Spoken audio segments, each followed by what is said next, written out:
ಪುಂಖಾನುಪುಂಖವಾಗಿ ಎಲ್ಲ ಉತ್ತರಗಳನ್ನು ಸಾಕ್ಷಿ ಅಂದ್ರೆ ಇದು ಎವಿಡೆನ್ಸ್, ಇದಕ್ಕಿಂತ ದೊಡ್ಡ ಎವಿಡೆನ್ಸ್ ಏನೂ ಬೇಡ, ಕೊಟ್ಬಿಡುತ್ತೆ. ಬರ ಪುಟ್ಟರಾಜ ಬಾಯಿಲಿ ಅಂತ ಕರೀತಾರೆ. ಯಾರೋ ಇವರು? ನಮ್ಮ ತಾಯಿ ಸ್ವಾಮಿ. ಎತ್ತ ತಾಯಿನೋ ಮಲ್ತಾಯಿನೋ ಅಂತ ಕೇಳ್ತಾರೆ. ಉತ್ತರ ತಗೋಬೇಕು ಅವ್ರ ಹತ್ರ. ಎತ್ತ ತಾಯಿ ಸ್ವಾಮಿ, ಎತ್ತ ತಾಯಿ.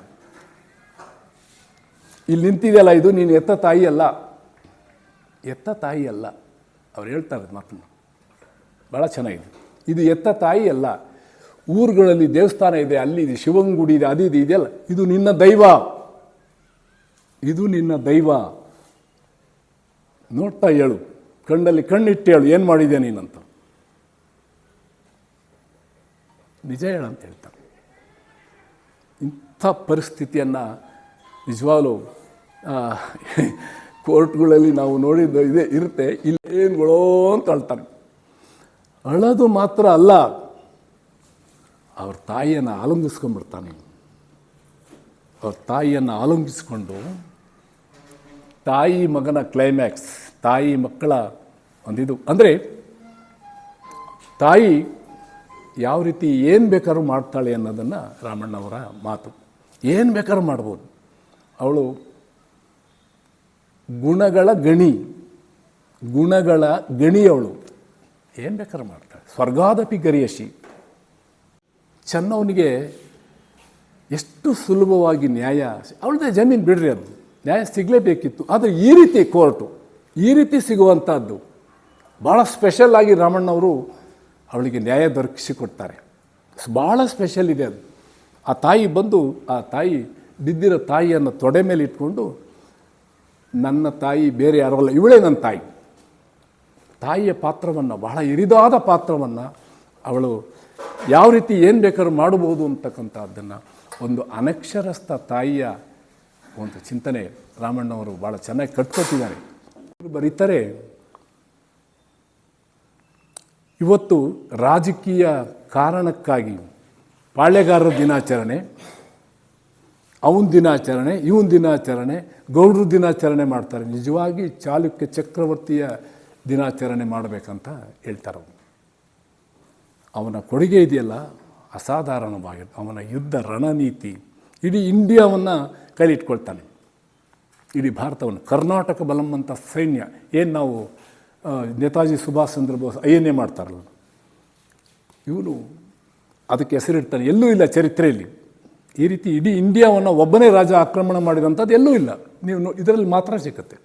ಈ ಬುಕ್ ಕೇಳಬೇಕಂತಿದ್ದೆ, ಸರ್ ಹೇಳಿದರು ನೀವು ಇದನ್ನು ಅರ್ಧ ಗಂಟೆ ಅಲ್ಲ 1 ಗಂಟೆಗೂ ಮುಗಿಸೋಕ್ಕಾಗಲ್ಲ, ಬೆಟರ್ ಅಂಥೇಳಿ ಅವರು ಪುಸ್ತಕದ ಪ್ರೇಮಿಗಳು ಅಂಥೇಳಿ ನಾನು ಭಾವಿಸ್ಕೊಂಡು ನಿಮ್ಮ ಮುಂದೆ ಈ ದಿನದ ಮನಮೆಚ್ಚಿದ ಪುಸ್ತಕ ಸರಣಿ ಭಾಗ 5 ನಿಮ್ಮ ಮುಂದೆ ನಾನು ಪ್ರಸ್ತುತಪಡಿಸ್ತಾ ಇದ್ದೀನಿ. ನಾನು ಆಯ್ಕೆ ಮಾಡಿಕೊಂಡ ಮನಮೆಚ್ಚಿದ ಪುಸ್ತಕ ಬೆಸಗರಹಳ್ಳಿಯ ರಾಮಣ್ಣನವರ ಆಯ್ದ ಕಥೆಗಳು. ರಾಮಣ್ಣನವರು ಒಬ್ಬ ಡಾಕ್ಟರ್. ಮಂಡ್ಯ ಮನಮುಟ್ಟ ಹಾಗೆ ಭಾಳ ಸೊಗಸಾಗಿ ಹೇಳಿದ್ದಾರೆ. ಮತ್ತು ಎಲ್ಲರನ್ನೂ ಒಳಗೊಳ್ಳುವಂತೆ ಮಾಡಿದರು. ಯಾರು ಆಚೆ ಈಚೆ ಹೋಗದಂಗೆ ಮಾಡಿದರು. ಅದು ಒಂದು ಹೊಸ ಶಕ್ತಿನೇ ಅದು. ಏಕೆಂದರೆ ಅವರು ಮೊದಲೇ ಉಪನ್ಯಾಸಕರಾಗಿದ್ದವರು. ಹಾಗಿದ್ದರೂ ಕೂಡ ಹೊಸ ಒಂದು ವಿಷಯವನ್ನು ಹೇಳುವಾಗ ಸ್ವಲ್ಪ ಅಡೆತಡೆಗಳಾಗ್ಬೋದು. ಆದರೆ ಆ ಥರದ ಅಡೆತಡೆಗಳು ಏನೂ ಕಾಣಿಸ್ಲಿಲ್ಲ. ಅವರು ಭಾಳ ನಿರರ್ಗಳವಾಗಿ, ಹೃದಯಸ್ಪರ್ಶಿಯಾಗಿ, ಮನಮುಟ್ಟ ಹಾಗೆ ಇಡೀ ಕತೆ ನಮ್ಮ ಕಣ್ಮುಂದೆ ನಡೆಯೋ ಥರ ಅತ್ಯಂತ ನಾಟಕೀಯ, ಅಂದರೆ ಅದನ್ನು ನಾಟಕೀಯಗೊಳಿಸೋದಿದೆಯಲ್ಲ, ಅದು ಭಾಳ ಪ್ರತಿಭೆ ಬೇಕಾಗತ್ತೆ. ಆ ಪ್ರತಿಭೆ ಅವರಲ್ಲಿದೆ. ಮತ್ತು ಅವರ ಸಲುವಾಗಿ ನಮ್ಮ ಹಿರಿಯ ನಾಗರಿಕ ವೇದಿಕೆಯ ಎಲ್ಲರೂ ಕೂಡ ಬಂದಿದ್ದಾರೆ. ಲಕ್ಷ್ಮಣ್ಣವರು, ಶಿವಮೂರ್ತಿಯವರು ಪ್ರತಿಯೊಬ್ಬರು ಬಂದಿದ್ದಾರೆ. ಮತ್ತು ನಮ್ಮ ಶರಣ ಸಾಹಿತ್ಯ ಪರಿಷತ್ನ ರಾಜಪ್ಪನವರು ಬಂದಿದ್ದಾರೆ. ರಿಕ್ವೆಸ್ಟ್ ಮಾಡಿದ್ದಾರೆ. ಹೌದು, ಅಲ್ಲ, ನಿಮ್ಮ ಮೇಲಿನ ಅಭಿಮಾನದಿಂದಲೇ ಬಂದಿದ್ದಾರೆ, ಖಂಡಿತ ನಂಗೆ ಗೊತ್ತು. ನಾನು ಜೊತೆಗೆ ಹಿರಿಯ ನಾಗರಿಕರ ವೇದಿಕೆಯ ಸದಸ್ಯ ಕೂಡ ನಾನು ಕೂಡ. ಹಾಗಾಗಿ ಇವತ್ತಿನ ಒಂದು ಕಾರ್ಯಕ್ರಮ ಭಾಳ ಸಂಭ್ರಮದಿಂದಲೇ ಇದುವರೆಗೂ ನಡೆದಿದೆ. ಅದಕ್ಕೆ ಕಾರಣ ನಮ್ಮ ಪುಟ್ಟಸ್ವಾಮಿಯವರು ಮತ್ತು ನಮ್ಮ ತಾಲೂಕು ಘಟಕದ ತಾಲೂಕು ಸಮಿತಿಯ ಬಿಪಿನ್ ಕುಮಾರ್ ಮತ್ತು ಅವರ ಸಂಗಡಿಗರು ಮತ್ತು ಪ್ರೊಫೆಸರ್ ಆನಂದ್ ಅವರು ಇವರೆಲ್ಲ ಸೇರಿ ಒಂದು ಕಾರ್ಯಕ್ರಮವನ್ನು ಸೊಗಸಾಗಿ ನಡೆಸ್ಕೊಟ್ಟಿದ್ದಾರೆ. ಅವರೆಲ್ಲರೂ ಕೂಡ ಧನ್ಯವಾದ ಹೇಳ್ತಾ ನಾನು ಮಾತು ಮುಗಿಸ್ತೀನಿ. ಇವತ್ತಿನ ಸಂವಾದ ಸರಣಿ 5ನೇ ಭಾಗ ಏನಿದೆ ಅದು ತುಂಬ ಯಶಸ್ವಿಯಾಗಿದೆ ಅಂತ ನಾನು ಹೇಳೋದಕ್ಕೆ ಇಷ್ಟಪಡ್ತೇನೆ. 5 ತಿಂಗಳ ಹಿಂದೆ ನಾವು ಮೊದಲನೇ ಬಾರಿಗೆ ಅಪೂರ್ವ ಸರ್ ಅವರ ಮನೆಮೆಚ್ಚಿದ ಹುಡುಗಿ ಪುಸ್ತಕದಿಂದ ಈ ಒಂದು ಸರಣಿ ಕಾರ್ಯಕ್ರಮ ಪ್ರಾರಂಭ ಆಯಿತು. ನಂತರದಲ್ಲಿ ನಾನು ಮರೆಯಲಾದೀತೆ ಪುಸ್ತಕವನ್ನು ಪರಿಚಯ ಮಾಡಿಕೊಟ್ಟೆ. ಸೊ ನಂತರದಲ್ಲಿ ಹಿಮಾಲಯನ್ ಬ್ಲೆಂಡರ್ ಆಗಿರ್ಬೋದು ಅಥವಾ ಮತ್ತು ವಿಜಯಕುಮಾರಿ ಅವರ ಮಾಗದ ಕೃತಿ ಆಗಿರ್ಬೋದು. ಸೊ ಇವತ್ತಿನ ಬೆಸಗರಳ್ಳಿ ರಾಮನವರ ಆಯ್ದ ಕಥೆಗಳು ಪುಸ್ತಕ ಆಗಿರ್ಬೋದು. ಈ ಎಲ್ಲ ಸರಣಿ ಏನಿದೆ ಬಹಳ ಚೆನ್ನಾಗಿ ಮೂಡಿಬಂದಿದೆ. ಇವತ್ತು ಎಲ್ಲ ಕಾರ್ಯಕ್ರಮಗಳಿಗಿಂತನೂ ಇವತ್ತು ಹೆಚ್ಚಿನ ಸಂಖ್ಯೆಯಲ್ಲಿ ತಾವೆಲ್ಲ ಭಾಗವಹಿಸಿದ್ದೀರಾ. ತಮ್ಮ ಈ ಪುಸ್ತಕ ಪ್ರೇಮಕ್ಕೆ ಮತ್ತು ಈ ಕಾರ್ಯಕ್ರಮದ ಬಗ್ಗೆ ತಮಗಿರುವಂತಹ ಒಲವಿಗೆ, ಗೌರವಕ್ಕೆ ನಾವು ಅಭಾರಿಯಾಗಿದ್ದೇವೆ. ಸರ್ ಬಂದು ನಾನೊಂದು ಪುಸ್ತಕ ಪರಿಚಯ ಮಾಡಿಕೊಡ್ತೀನಿ ಅಂತ ಒಂದು ದೊಡ್ಡ ಪುಸ್ತಕನ ನನಗೆ ತೋರಿಸಿದ್ರು. ನಾನು ಹೇಳಿದೆ, ಸರ್ ನಮಗಿರೋವಂತಹ ಸಮಯ ಏನಿದೆ 50 ನಿಮಿಷದಲ್ಲಿ ಮುಗಿಸ್ಬೇಕು ಅನ್ನೋದು ನಮ್ಮ ನಿಬಂಧನೆ. 50 ನಿಮಿಷದಲ್ಲಿ ಪುಸ್ತಕವನ್ನು ಪರಿಚಯ ಮಾಡಿಕೊಡೋದು ಭಾಳ ಕಷ್ಟ.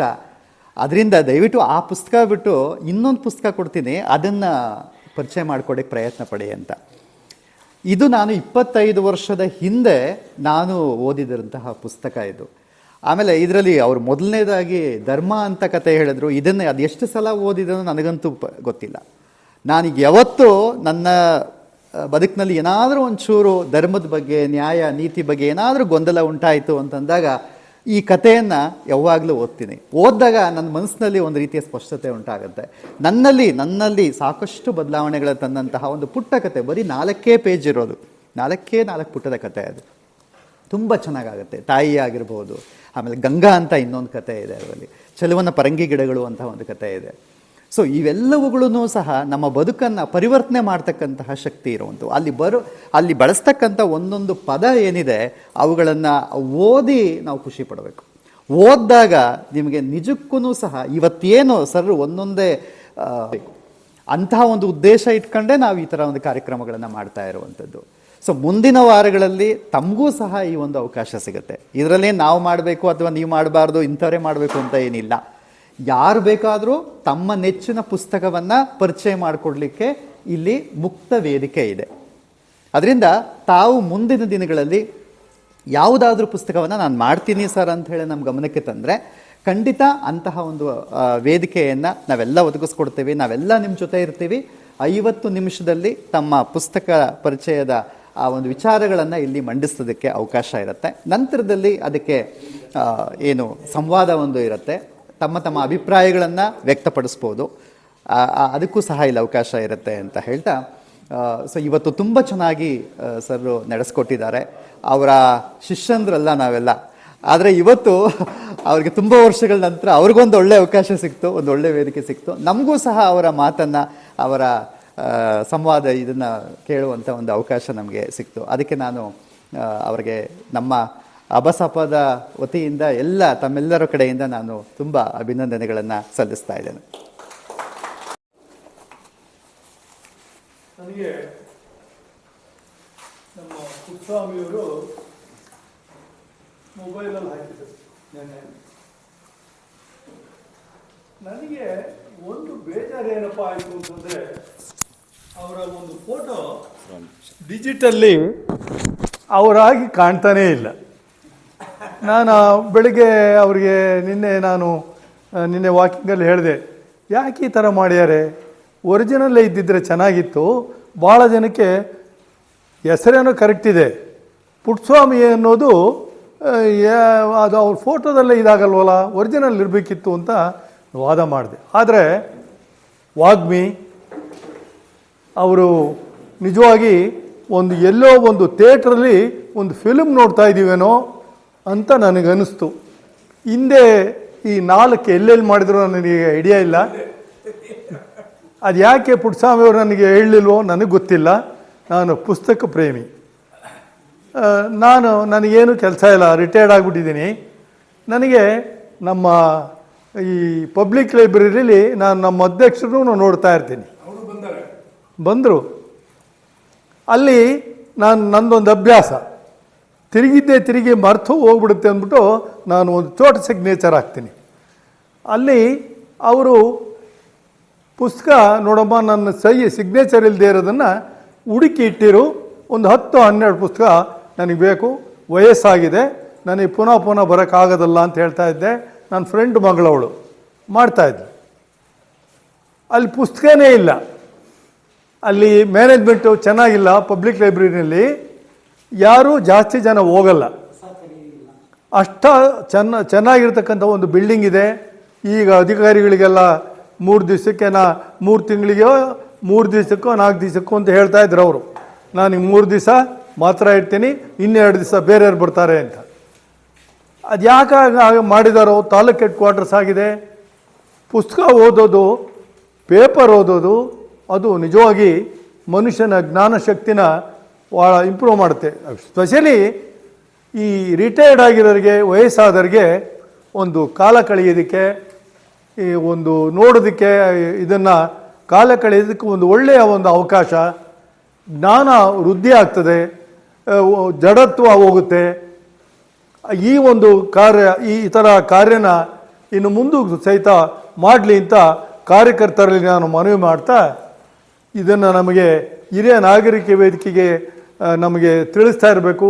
ನಾವು ಅಟೆಂಡ್ ಮಾಡ್ತೀವಿ ಈ ಫಂಕ್ಷನ್ನು.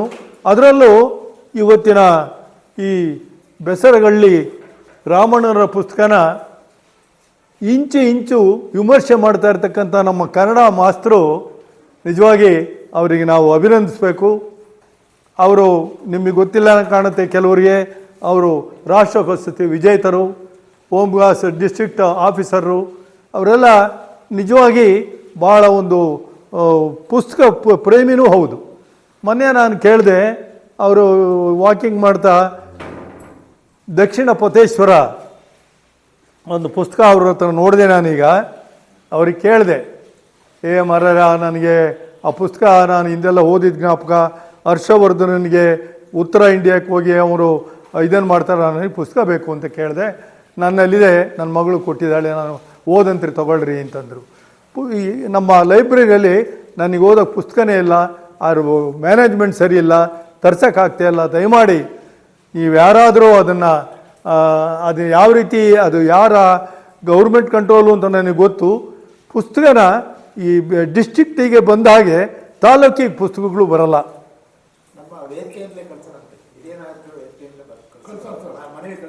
ಒಂದು ಯಾರಿಗೆ ಬರಬೇಕು ಸರ್? ಅದ ಜಿಲ್ಲೆ ನಿಜವಾಗಿ ನನಗೆ ಭಾಳ ಬೇಜಾರಾಗುತ್ತೆ. ನಾವು ಹೋಗೋದೇ ಬರೋದು ಆಗಲ್ಲ ಅಂದ್ಬಿಟ್ಟು ಒಂದು 10-12 ಪುಸ್ತಕ ಕೇಳಿದ್ರೆ ಹಿಂದೋರು ಪಾಪ ನನ್ನ ಫ್ರೆಂಡ್ ಮಗಳು ಕೊಡೋಳು, ಇವರು 2 ತೊಗೊಳ್ಳಿ 3 ತೊಗೊಳ್ಳಿ ಅಂತಾರೆ. ನಾವು ಆಗಲೆಲ್ಲ ಬರೋಕ್ಕಾಗಲ್ಲ ಅಂದರೆ ಅವರು ಕೇಳ್ತಾ ಇಲ್ಲ.